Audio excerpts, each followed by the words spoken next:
And what is going on, everybody? Welcome back into Club Jaguar, your favorite weekly show here every single Wednesday at 8:30 p.m. Eastern Time, going on to year 2 of this fantastic show. And look, guys, the Jaguars just played a preseason game, and we are going to way overanalyze one drive from the starting offense and one drive from the starting defense. So I'll go ahead and bring in the other co-hosts. We have Jordan DeLuga from Gin Jag. What's up, Jordan? Yo, how we doing? All is good. All is good. And next we got to bring in Jason, the film breakdowner United. What's up, man? What's up, dude? You guys doing good? All is good over here, man. First preseason loss in a while. I don't know how to feel. Yeah, it's definitely not a good feeling, right? I mean, last year undefeated in the preseason, stopped the count, right? And then it didn't turn out so well for the Jaguars. Quickly 0-4 right after that, but nevertheless, like we said, Jaguars lose to the Steelers. Last time the Jags lost a preseason game, they went to the playoffs, right? Yeah, because were the Jags were 3-0 in 2023 too, right? In the preseason. Yeah. Shows you. I mean, it was always like the backup quarterback play would come in there and just, I don't know, it was different. But Nick Mullins, on the other hand, I don't think he's going to carry us to any victories if we need him at any point. But nevertheless, we can go ahead and get into this. I guess we'll kind of get our thoughts, from the very top when it comes to just overall thoughts after the Jaguar-Steelers game. We'll start with you, Jordan. Well, I think, as you said, we are going to overanalyze this, and so is every Jaguar fan out there, right? But it was ultimately, from the starters, one drive on each side. The offense overall looked pretty good outside of some dumb penalties. The defense overall looked horrible.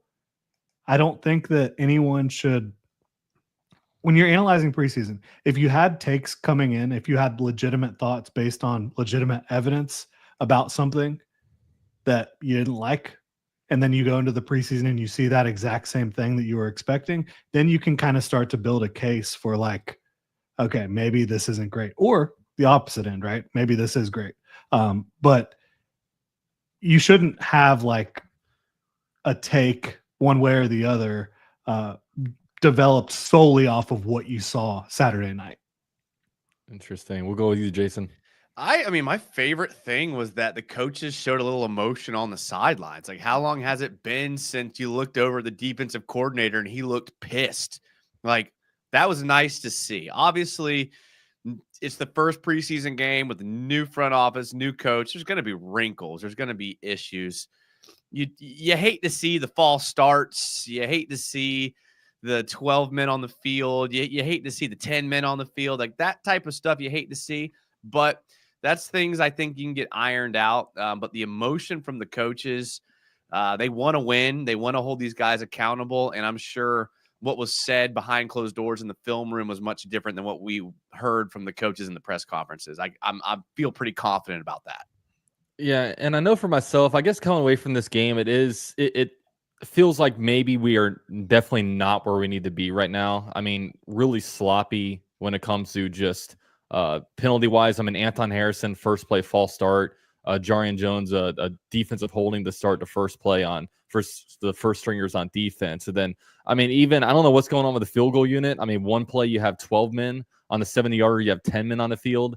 And then also the defensive wise, I mean, I don't know if they were they were expecting so much tempo from the Steelers at that game, but it just felt like they were never set. They didn't really necessarily know where they needed to be, and we got cooked by Mason Rudolph, 7 for 7, 70 yards. And this is the same Mason Rudolph that last year, this crappy Jaguars team beat twice, So Jaguars definitely are where they where they should be, I guess, week 1. But luckily, there's plenty of time to iron it out. I mean, 2 more preseason games. I mean, just a little under a month. So it's kind of good that these deficiencies get exposed now.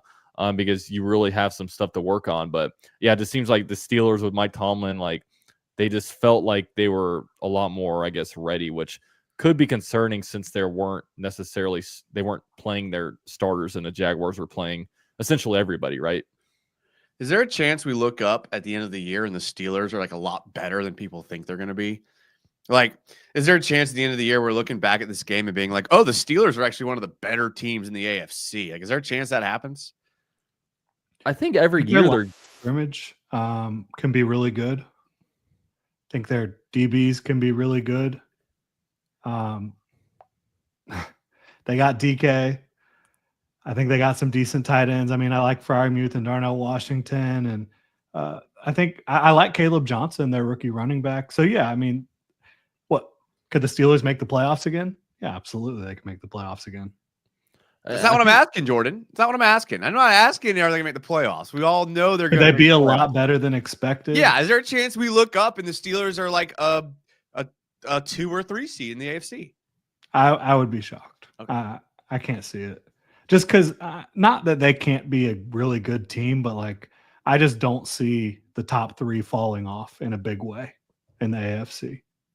And I think their issue has always been, I mean, they've always kind of exceeded expectations because not a lot of people look at them and say, oh, the Steelers, we got to, you got to account for them. But they're always pretty decent in the trenches. It's always the quarterback play that holds them back, right? But what version of Aaron Rodgers are you getting? I mean, the New York Jets, it was a little bit of a mess there. But, I mean, can one guy fix that organization? I mean, clearly he couldn't. But he's with the Steelers now, and we don't know what version we are going to get of him, but certainly have some pieces. Swap DK Metcalf with George Pickens, so that'll be an interesting move going forward. But we'll see with the Steelers. But it's not a Steelers show, okay? Not a Steelers show. My bad. We're gonna focus on some Jaguar talk. So I guess with this one, I don't know. We could start either side. We can start with defense since I think that's kind of the more, I guess maybe more pressing thing. With the defense, what were you guys most concerned about coming away from the way Mason Rudolph kind of drove down the field? We'll start with Jason because I know I actually want to hear Jordan first. Like I do. Like I want to hear Jordan first. I'm sorry. I don't normally. I know you're moderating. Dude, no, we're all at one. I hate to do this, but I really want to hear Jordan's first because I want to see if he's going to say what I'm going to say. So I want to hear Jordan first. Alignment and assignment. That's what Liam Cohen loves to talk about. It was not there. It was not there in any way, shape, or form. The 3rd and 2, I'm sitting there yelling at the TV like, what are you doing? 9 yards off the line of scrimmage, 3rd and 2, they're passing the ball. You have no chance of winning that play before the play is snapped. 0 chance. That drove me crazy. And then you had multiple alignment issues, Anthony Campanile said the touchdown to Darnell Washington was a MA, missed assignment. So there was just so much there. And then also just Pittsburgh's offense by design dictating where Tyson Campbell was on the field multiple times to put him at a disadvantage and to attack him, not only in the passing game, but in the run game. They got him in the C gap, trying to tackle Caleb Johnson as the only player there, and that did not work well. And they got a first down on 3rd and 4 on a run play. So I thought that the Jags defense was taken to the woodshed, quite frankly. Not throughout the whole game. There was a stretch, I think the second team defense did a really good job for the most part. Later on, it got pretty rough, but early on, I mean, those were your starters out there, and they looked lost. All right, Dalton. I want to see if you're going to take mine. Go ahead. Well, I know for me, I think it draws up a lot of stuff where it's like, okay, these concerns that we kind of had maybe at the end of the season, we kind of forget about as the season goes on, and then it kind of gets here and it's like, oh crap, these are still some issues, right? I mean, with the interior defensive line, I mean, there's really nothing there, and it's right now our top 2 guys are injured, right?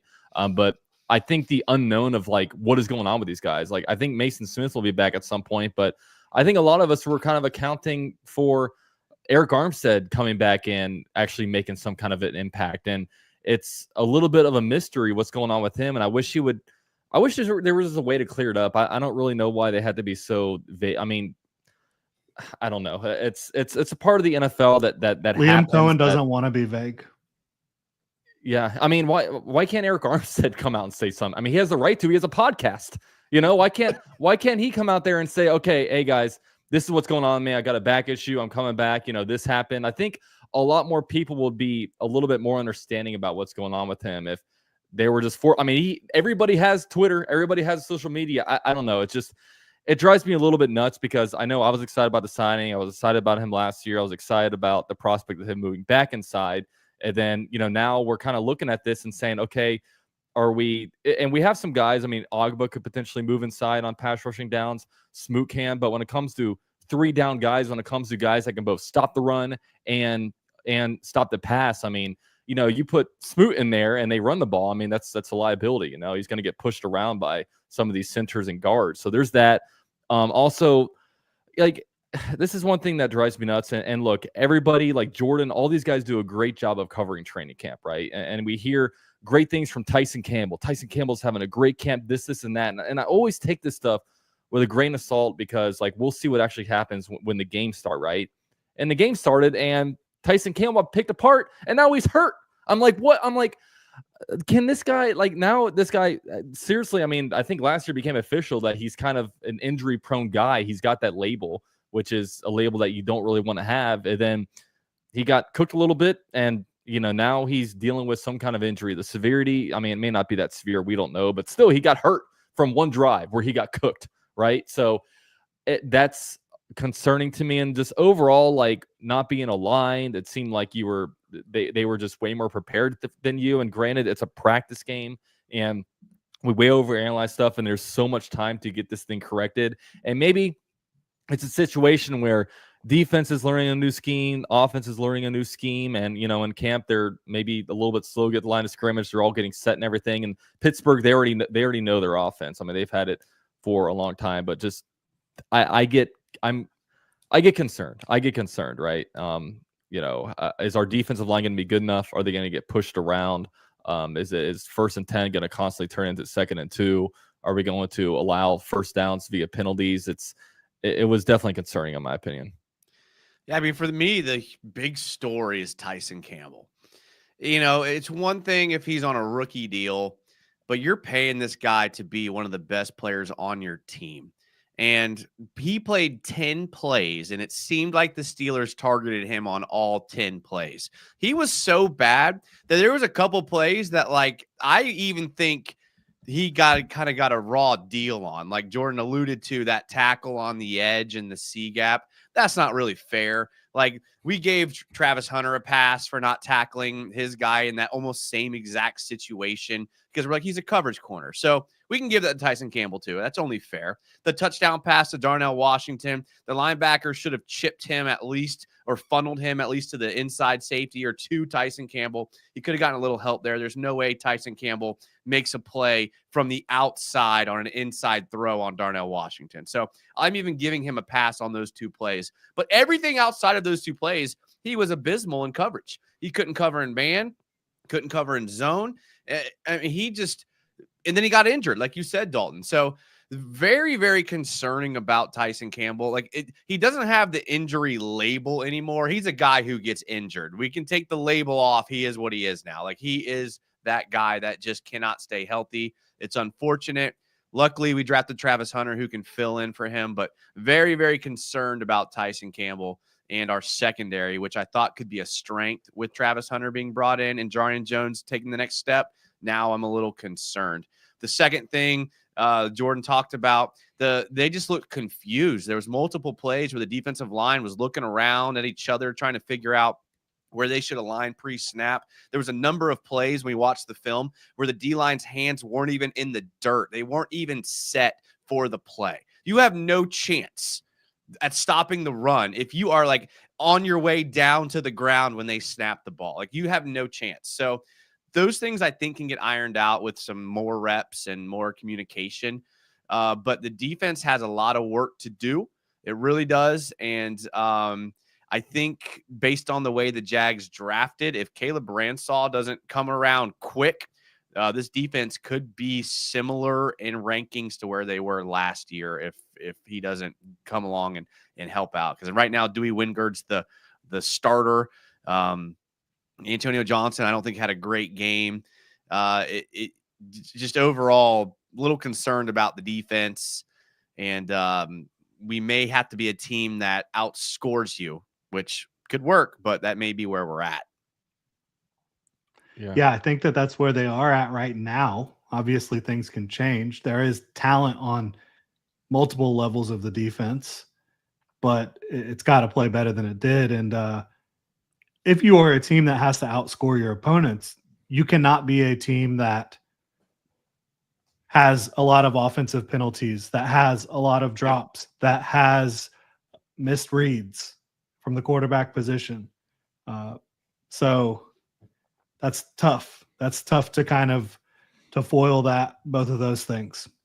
So I want to ask you guys. So because as much as I want to sit here and say, okay, like new defensive scheme, they're learning a new defense, this and that. I just don't feel like they should have had all these alignment issues, right? I mean, you're playing somewhat vanilla defenses, right? You're just kind of putting your hand in the dirt, rushing. It's not like you're coming up with these complicated blitz packages and you're disguising coverages. Like, is that kind of a red flag that we went out there and just looked flat out confused on defense when, I mean, they've been practicing the last 3 or 4 weeks? It was the checks that got them. So when they would put a guy in motion and flip the field, they flip the strength of the field. And then when the Jags would have to flip the strength of the field for their linebackers and their alignment, that's when they were getting all confused. So the D linemen were supposed to shift over a gap or maybe just one or two techniques when the strength shifted, and they had no idea where they were supposed to go. But the Jaguars run motion like crazy in practice. Trust me, like it's something they should know. It's not like we're the Doug Peterson offense where we're lucky to run 5 motions in a game. Like, this is our offense. We run a lot of motion. I don't know if they were looking to like a certain guy to make the check or make the call and they weren't making it, or I don't know. There was clearly confusion there. Campanelli said it as well. But again, this is the positive. Like, I liked Campanelli's body language on the sideline. He was pissed in the press conference. We were talking about it pre-show. All the things that I was going to complain about this defense, Campanelli admitted to in the press conference and was like, we got to fix this, this, and this. So at least he's aware and he wants to fix it. So that gives me a little bit of hope, I guess. Interesting. So I do want to ask you guys, how are you guys feeling about Travis Hunter's game? Obviously, there was a missed tackle, which was a little bit rough, but I think I'm not too concerned with him not really putting his body in the way of traffic like that in a preseason game. But at the same time, like, he looked good to me. I mean, he ran one of those routes better than the actual Steelers player. I think it was Roman Wilson. Like, he looks smooth out there. As much as we want to, hype him up on the receiver end with him and Bryce Thomas Jr., what his fantasy status is. I mean, to me, he looks like a better cornerback, but, almost wider. You want wide receivers, right? You want to score points. You want to make your quarterback look better. You want to look like that. So I want to get y'all's overall thoughts on Travis Hunter this game. I was impressed. I mean, I thought he did really, really well offensively. And then in coverage, like you said, there was a couple routes where that receiver just had no chance at doing anything. And the DeJuan Smith sack was partially attributed to Travis Hunter, and the rest of the defense's excellent coverage on the back end there. Also, a terrible play call. I mean, every route on that play was over 20 yards. Yeah, like that. Something was wrong on that play, but we'll give credit. We'll give him credit. Yeah, I mean, you can sit here and say the Jags did a good job covering that, and also say what was the call? Yeah, for the offense. That's a terrible call. That was a Doug Peters. That was a Press Taylor play call right there. For sure. Just doesn't make any sense. But I thought he had a really good first outing, honestly. Yeah, he had one play. I think it was Brandon Cooks. I think he was covering where he was in press.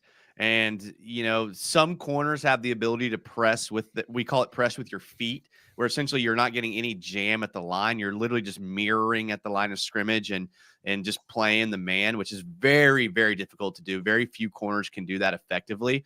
And, I know Brandon Cooks is 33, but he's still, I mean, he was on his hip the entire time, looked very, very good in coverage. I thought Brandon Cooks was back with the Saints. Who are we talking about? Oh, you're Robert Woods. Robert Woods. Yeah. The other guy. Yeah, Robert Woods. Yeah, it was Robert Woods. You're right. It was Robert Woods. And so he ran that route better than he did. That was a well said, Dalton. And like I said, I'll excuse a DB tackling at the line of scrimmage against a running back.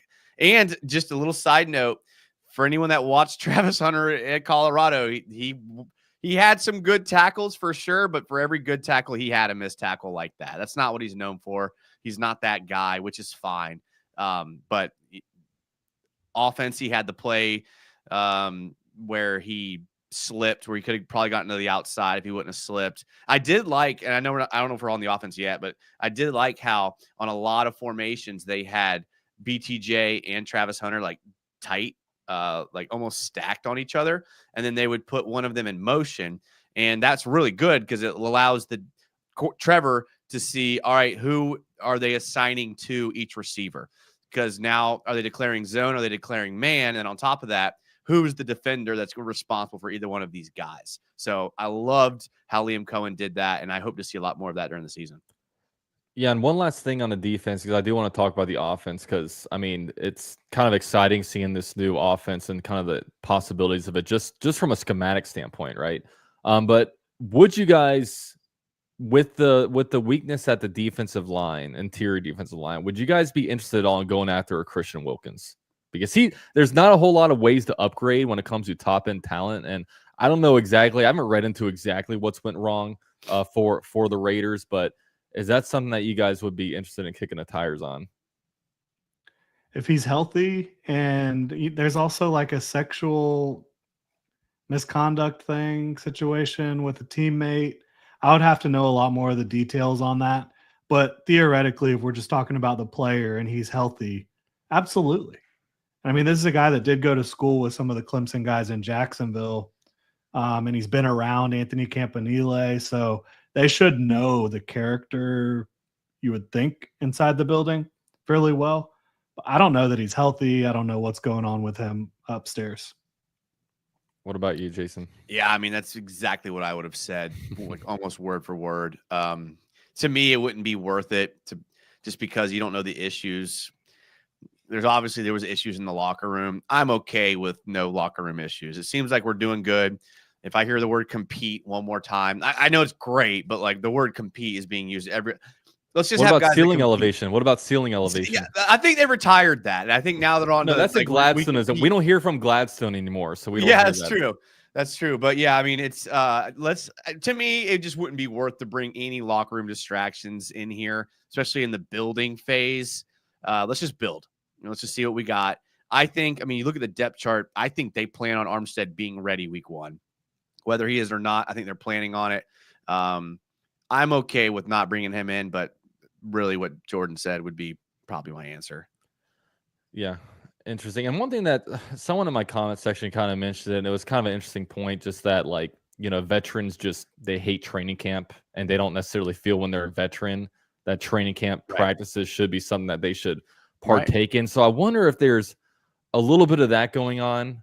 Of course, I don't know how much the teammates would respect that, and hell, I don't even know how much Liam Cohen respects that with how he's how vague he's being. But I mean, I kind of hope that's the case, that he's just like, no, I'm not going to put my body out there in training camp. Let me wait till the regular season. Like, I hope that's a potential case there with him. I do want to transition to the offense, but get to a couple of different super chats here. Be new with a $2 super chat.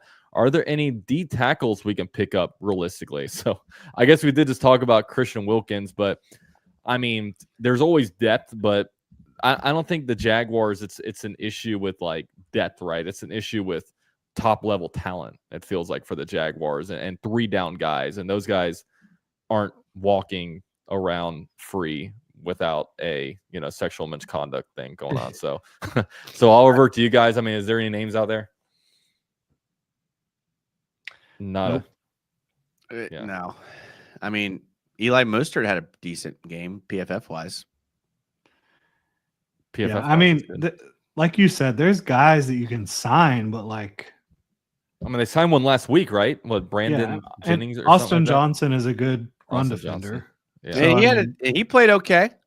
I like his game, but like, he and Devon Hamilton are like good, like pretty good players, but like they're not helping you become a dynamic pass rush. Yeah. And as you mentioned before, like they have guys who can get specific things done. They don't have those balanced guys right now without Eric Armstead. And, you're hoping Mason Smith becomes that, but he hasn't been out there during training camp either. So it's like both of the guys that you really want to be the linchpins of your defense that can be out there all 3 downs, you don't have them right now. Devon Hamilton, yes, he's a nose tackle, and that's great. And he can push the pocket a little bit, but that's not the guy you want out there on third down. Yeah, you can hopefully, if Anthony Campanile is all buttoned up and has everything good to go, you should be able to, in most situations, get the guy out there on the field that fits the situation. But that's not how it always is going to go. And it's helpful when you're going against tempo or going against teams that are, kind of wearing you out, to be able to just have a guy that you can keep out there for 3 straight plays that can execute the assignment no matter what it is. Yeah. And they don't have that right now. Yeah, and that's what's so hard with defensive tackles. It's like, a lot of times the defensive tackles, they're usually good at one thing or the other, right? You can get a big guy in there that can help, clog up some holes and stop the run, but what are they going to give you in a pass rush, right? And it's the same for, you can put an undersized guy in there that rush the passer, but then it's going to hurt you in the run game. So it's just, there's not a whole lot of guys that can do both, just sitting out there ready and available. Augustin, member for 63 months. It's a long time, man. It's a long time. A lot of dedication. Appreciate you, man. He says, good evening. And your opinion, who do you think will become a breakout player for the Jaguars on the offense and defense this year? I guess I'll kick it off. I'll go Jarian Jones on the defense. I think that could be a good name. And offensively, could I say a Anton Harrison maybe? I don't know if that counts as a breakout, but yeah, with the down year that he had last year, I feel like some people were sleeping on him. Jason just said last week our tackles are ass. So that's great call there on Anton Harrison. Yeah. So that's my answer. So Jason, we'll go right back to you, asshole. What do you got to say? You know who I think may emerge on this defense, especially with the lack of defensive tackle? Kayvon Chason, trade for him. There's your D tackle. Just move him inside. Be a nose tackle, knifing nose tackle. I think a guy that I think may get more snaps, Ventrell Miller. I think they like what they have in Ventrell Miller. He had a couple of really good plays against the run in that game. And if you're a team that's struggling to stop the run because of your interior defensive line, who are you going to put out there? A dude that can get into the gap and stop the run single-handedly. He blew up one of the guards for the Steelers and made a tackle for loss. Campanelli even referenced him in his press conference. Watch out for Ventrell Miller. I know he has his limitations. I get that. But I think they like him. And in this scheme, you might be surprised what you get out of Ventrell Miller. And on offense, for me, it's got to be Dyami Brown. I was kind of on the fence about Dyami Brown a little bit, but seeing the way they used him on that jet sweep on 4th and 1, I think they got some big plans for the guy. And they threw, we'll get into the offense in a second, but obviously the screen game is going to be super, super important because they ran multiple screens on their only one drive. Dyami Brown's going to be a guy that I think touches the ball a lot more than I initially thought. And so look out for Dyami Brown on offense and being a guy that people talk about more than they do now. All right, Jordan, we'll kick it to you. Yeah, I like the Ventrell call out. I mean, he's got to get on the field, right, for that to happen. But he's a great run defender. Problem is the guy in front of him is also a pretty darn good run defender. So it'll be interesting. I do think Jarian's a good call out as well, with the opportunities being presented, with Tyson having a little injury, with Buster Brown being out for training camp. Yeah, I think Jarian has every chance to be that guy. I would say I'll start with offense because I know where I'm going with that. And then I'll think about defense. Bashal Tutin. That's true. Yeah. That's my guy now. I didn't think about him. Yeah, I think Bashal's going to make some plays. I think he's going to end up being a big part of that backfield. I think he's RB1 by October. He might be.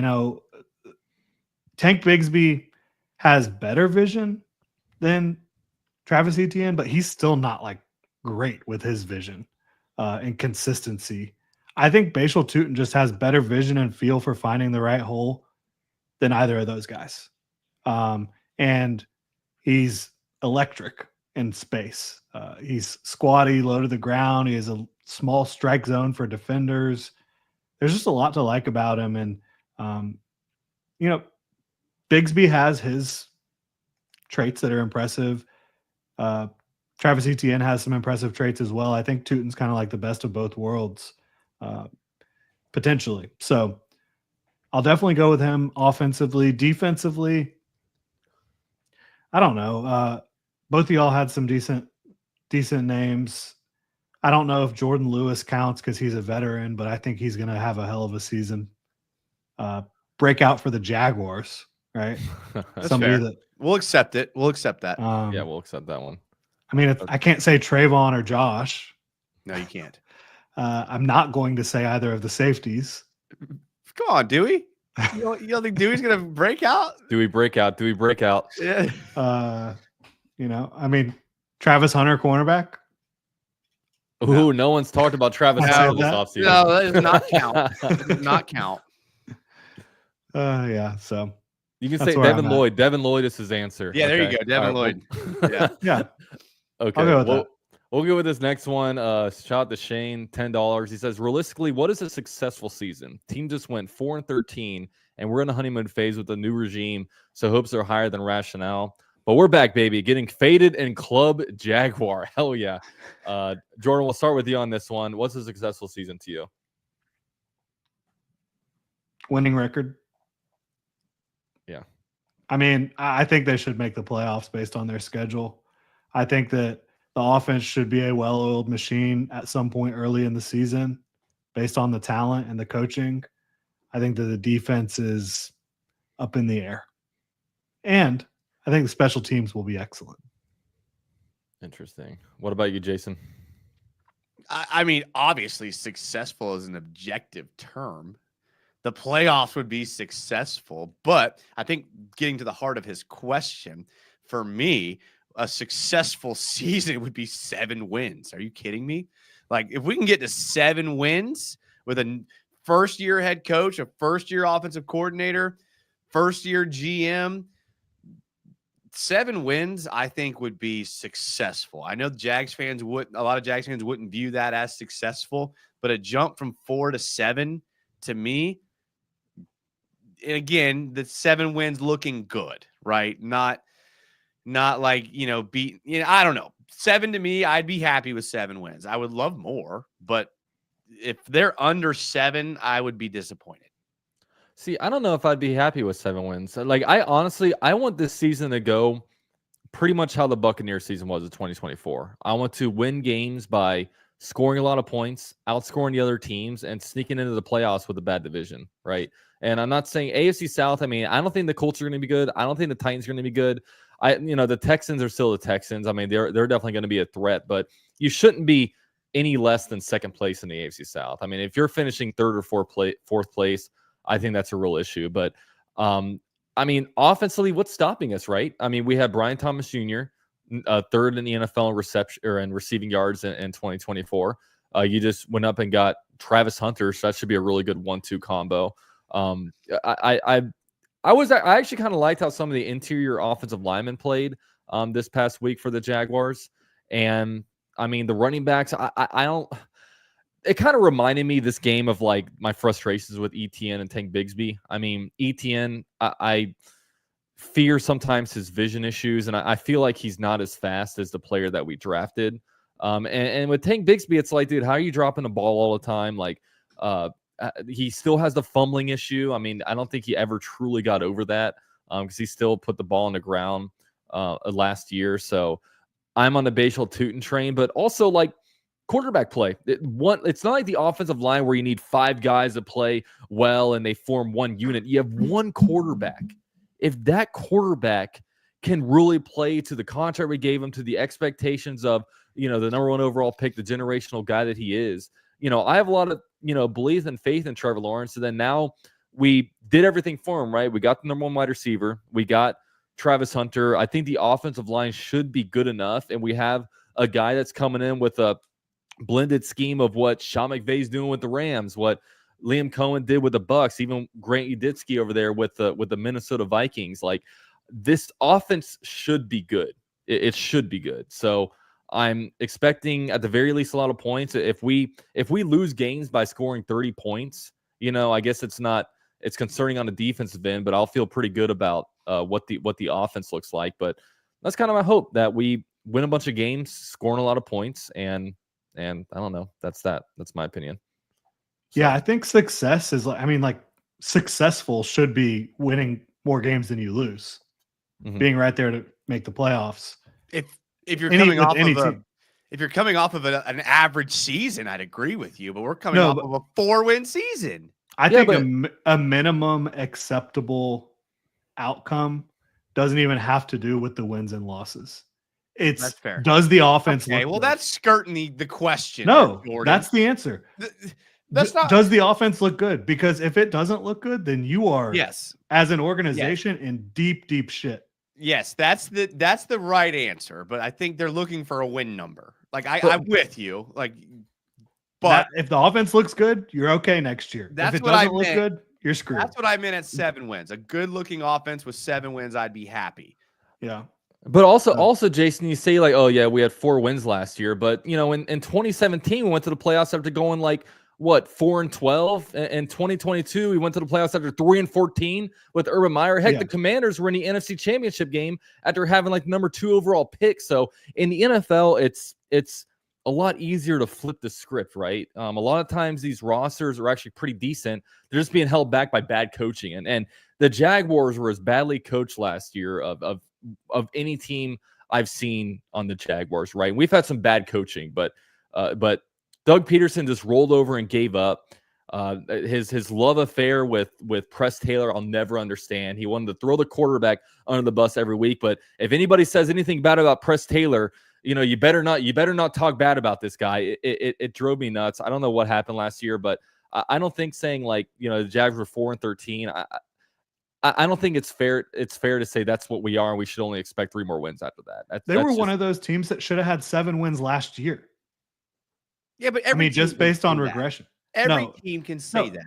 Every team can point to games they lost by 1 score, a bad. No, I think that they were literally one of the league leaders in games lost by less than a touchdown. And that's what the NFL 8 to 10 games. And I'm not saying that means they were good. I'm saying that they shouldn't have been a 4-win team last year, and saying that it's okay if they're a 7-win team.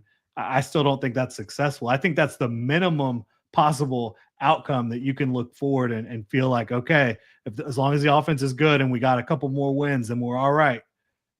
I just fear, first of all, I'm looking at this as a rebuild, right? I'm not saying 7 wins is what will be forever with this staff and this team. I'm saying next year, given all of the variables of newness, 7 wins would be successful to me. I don't think we're a rebuild. I think the Titans are a rebuild. We're so much further ahead than the Titans. I fear that you all, and this doesn't make me popular with Jags fans. I get it, and I get crap for this. I don't care. I fear that you guys are overrating our personnel. I really do fear that people think this team has better players than they do. And yes, I want them to win, but I think this team is deficient of talent more than people want to acknowledge, and that's okay, but it will not be an overnight success. It will not be the Commanders from 1 year.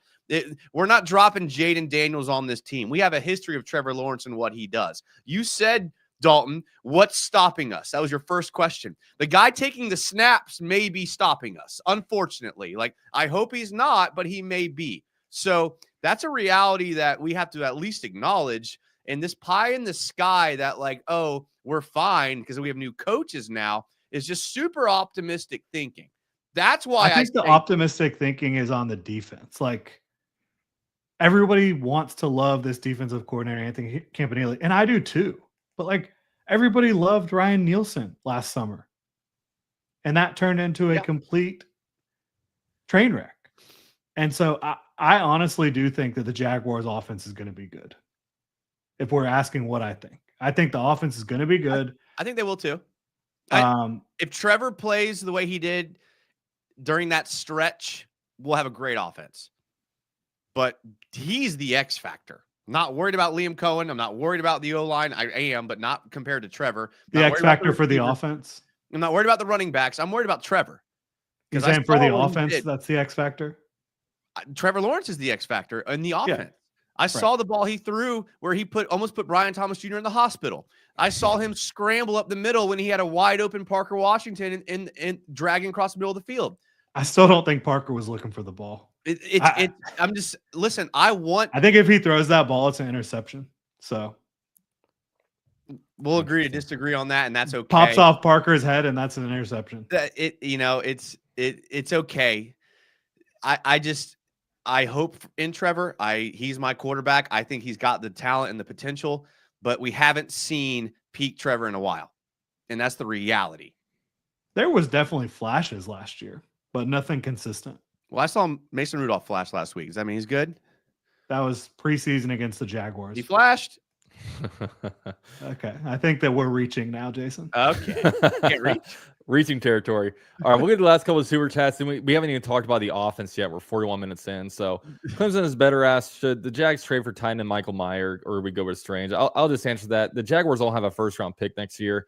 If we're trading, I don't think we're going to give up assets for him. And I don't have any idea what the asking price is.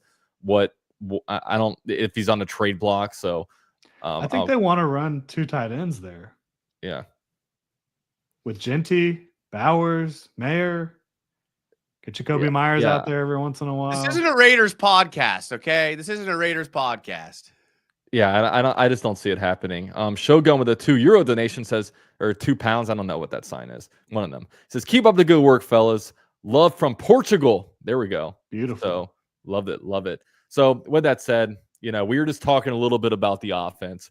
I'm gonna let Jordan say his piece on his offense, his takes, and then we can let Jason be in here and yell a bunch. So Jordan, give us your thoughts. What am I supposed to be talking about on the offense? Just your general thoughts. I mean, mainly of the first strings, right? I don't really just from the game. So yeah, I mean, Jason brought up the De'Ami Brown short yardage play. That is a play that they will iterate and iterate and iterate so many different ways and use that in so many different ways. That's just fun. And I did a lot of Tampa Bay Buccaneers watching this offseason and saw a lot of different ways to fool defenses, to sequence plays. That's not something you've really seen in Jacksonville very often. To actually sequence offensive plays could be, I mean, you can have 3 plays in a row where some iteration of that is happening, but it's fooling the defense because you're doing something different every single time. And so that's really fun. The screen game is really fun, although Brian Thomas Jr. got to wait to hit your man. You can't get out there and start blocking before the receiver catches the ball. I'm sure that they have touched that one up, though. I didn't see the block in the back, really. I thought that was a pretty weak call on that one. So I think that there's so much exciting to be excited about the offense. Like Travis Hunter looked good.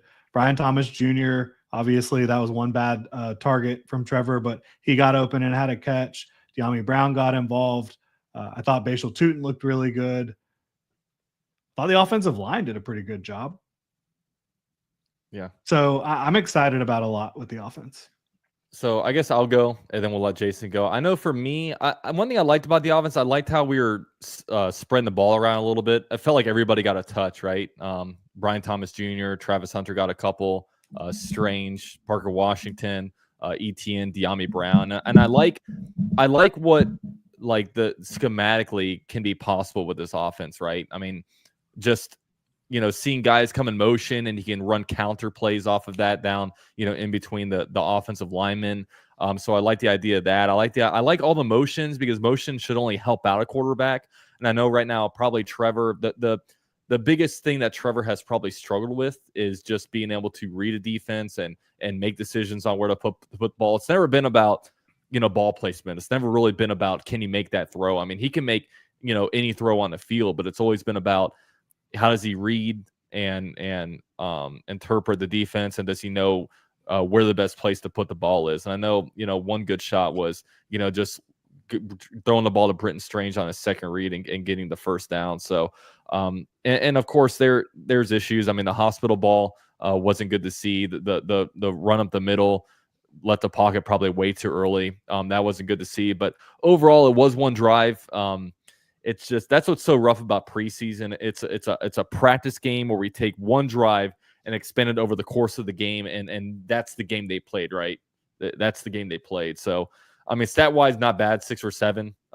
Spread the ball around a little bit, but hopefully we get to see a little bit more action. I'm hoping at least 2 or 3 drives in the upcoming Saints game. And I don't know what the plan for the Miami Dolphins is, but I would think that they probably play this week a good amount. They do a bunch of scrimmaging against the Dolphins in their one joint practice, and then maybe rest starters 2 weeks before the season gets here. So that's my overall thoughts. Let's hear it, Jason. I'm actually not that down on the offense. I mean, obviously, it should have been a game, as all preseason games are, where you should have been able to drive down the field and score a touchdown by taking what the defense gives you. Jaguars had penalties that set them back, so that's understandable. I would have liked to see Trevor make.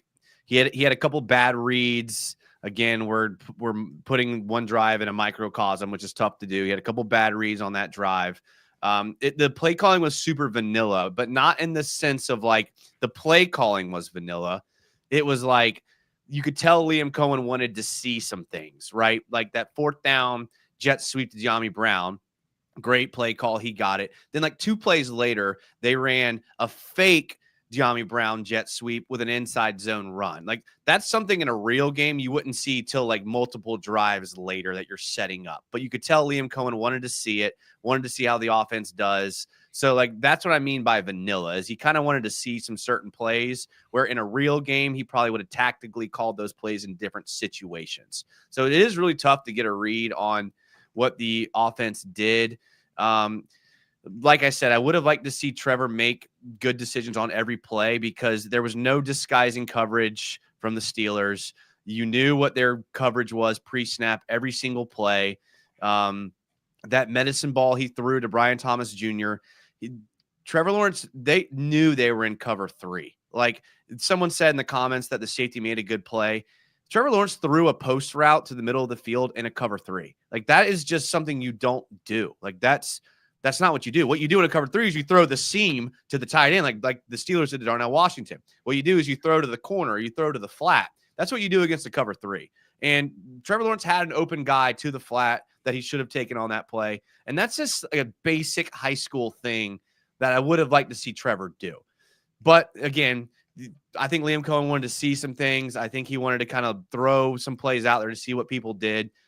Definitely hard to get a read. Would have liked to see Walker be a little more aggressive in the screen game, but he did decent in pass block, which is what he's known for. So you got to give. I liked his blocking on the jet sweep. I thought he did a really good job there.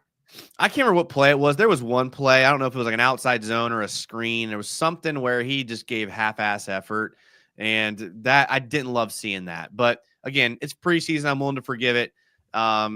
Clean up the penalties. The coaches even said that was their big thing. They didn't want to see a bunch of penalties. And then our first drive was stalled because of penalties. So they got to get that right, which I think they will. But offense, like I said before, if Trevor can be Trevor, we're solid on offense. And I'm pretty excited to see what it looks like. Yeah. And they, what day was it? Monday, first day back at practice. They had an entire team period. All they did was get to the line of scrimmage and snap the ball. And over and over and over and over and over again. I've never seen a Jaguars team do that before. So they are doing what they need to do to correct it. And, you get better at something by doing it over and over again. And that's what they're having them do right now. So it's crazy because I know there's always this big talk about should you play stars or not in the preseason, but Jaguars learned a lot from just one drive on each side of the ball, right? So you would think that this upcoming Sunday, are you guys expecting stars to play against the Saints and maybe a little bit more than just one drive? I think that they'll play maybe 2 drives, see how it goes. I definitely don't think they'll play next week. I know Liam didn't make a decision on that yet. He might talk about it tomorrow in his press conference. I would expect him to. And I'm sorry, my camera keeps losing focus. Not sure what's up with that, but it's a low budget show. It's fine. Yeah. Yeah. Tell that to my credit card bill. No. No, I think the starters should play. I think they will play, but not very much. 2 drives, tops. What are you expecting, Jason? Yeah, I think I'm right there with Jordan. If they score on the first drive, they're done. If they look like they did last week, I think they play a second drive. But that's about it. And that's all I want to see out of them. Defense, wouldn't mind seeing some of these defensive backs play a little bit more just to kind of see what we have, because there's obviously position battles happening there. So let them battle. Let them compete, right? Let them compete. So let them get out there and compete. I think you get a lot more out of gameplay than you do practice. As little as coaches want to admit that, I think it's true. And I think defense could use some extra reps for sure. It's funny because you say there's roster competition going on. Earlier this week, we heard Liam Cohen basically say that only really 2 or 3 spots on the 53 are available. I don't know. What do you guys? I think maybe wide receiver 6. That could be a position that's still up for grabs, whether it's a Jaguar or a waiver wire snag. Or what do you guys think might potentially be the other spot available? Kicker, corner. I think Kicker's got a big competition there. I think we're trying to see, Did you hear Cam Little made a 70-yard kick? Is that maybe it's not a competition then? I thought I read it. I saw it on Reddit. Yeah, I thought Matthew Wright, Josh Lambo, and McManus were all here trying to compete for the job. So Logan Cook actually is trying to be the kicker and the punter. He wants to get paid more, so that's his plan. No, Ross Madison got his ankles broken on one of those on the play where Logan Cook had to make the tackle. I was like, that's your Pro Bowler right there. Hey, Ross Madison walked so Logan Cook could run, and that was a nasty layout that Logan Cook had that play. That was a good tackle. It was a really good tackle. It was the biggest hit of the game. Well, yeah, it's What were we talking about? What positions are still open on the team? Obviously, that's that 6th receiver, probably that last defensive back spot, maybe a D tackle. Who are they cutting at safety? All of them. It's such a crowded because it's man. not a good top end group, but who are you cutting? I mean, there's a lot of guys with longevity, right? I mean, Daniel Thomas, Andrew Wingard have been here forever. Antonio Johnson, are you ready to cut bait with what his potential could potentially be? And they love him on special teams.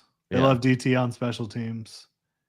Darnell Savage is more versatile than either of those guys on defense, but also having Travis Hunter kind of allows you to potentially it kind of gives you an extra roster spot, right? So I wonder if you're looking at potentially 5 safeties. And that's one thing that the Jags are working on so much is versatility, right? Because Caleb Ransaw is a safety. I kind of forget we have him because he's been injured a little bit, but I mean, obviously a 3rd round pick, he's going to be and Ray Lane. Impact. Ray Lane's a guy. Ryan Lane. Yeah. You drafted 2 safeties. Yeah. I mean, somebody's on the chopping block, no doubt. Maybe a couple guys that you would be surprised about. Offensive line, I think we've got 8 locked in. It would be 9 if Cole Van Lannon was healthy. But my 8 is the starting 5, and then Adoga, Milam, and I don't think they're going to cut Monheim at this point.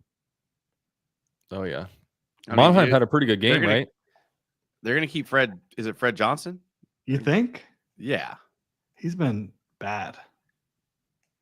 I thought he was decent in last week. He was okay. I mean, he's a walking false start. He's a big guy. Anton Harrison, is it? That was his only false start of camp. But I mean, this guy's getting a false start penalty every couple practices. Oh, his only false start was when it mattered. The first play of the first game. I don't know. I don't know if anyone's going to try to go out there and claim Fred Johnson. If the Jags wanted to keep him, I imagine he could be stashed on the practice squad. I like Monheim now.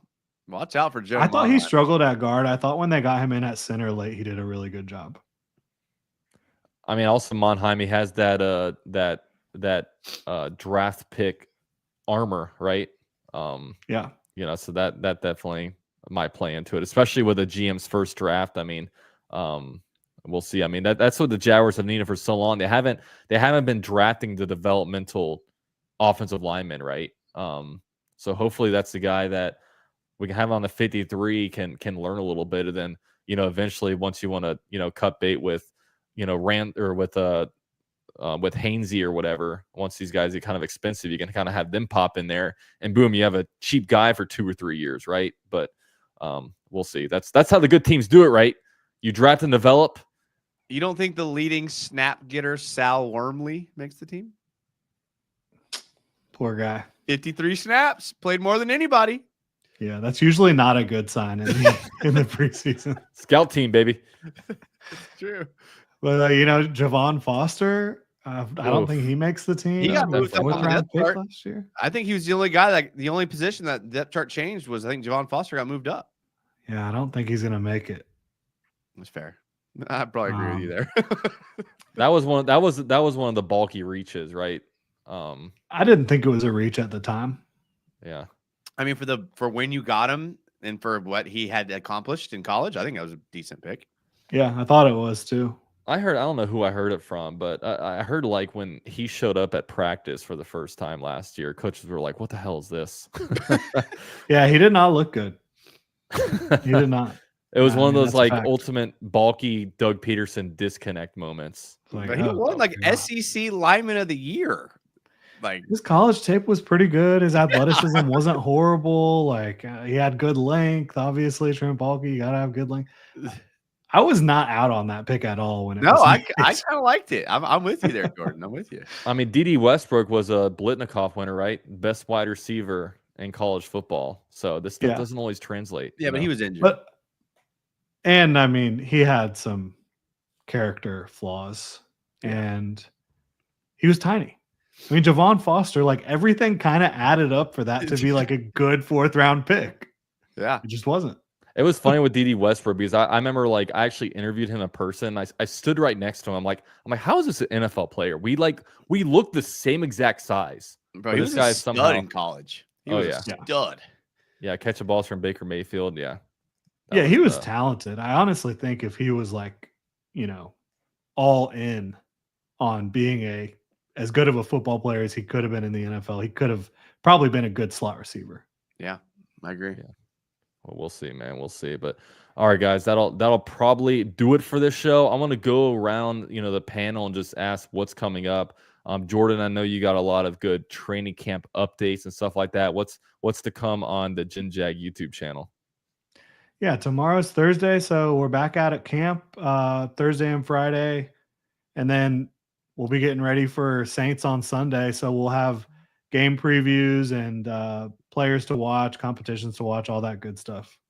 Is it still hot as balls up there in Jacksonville? Is it still hot in Orlando? Oh, yeah. Yeah. It ain't cooling down, hot. man. Hey, there's a storm coming. There's a storm coming. Buckle up, boys.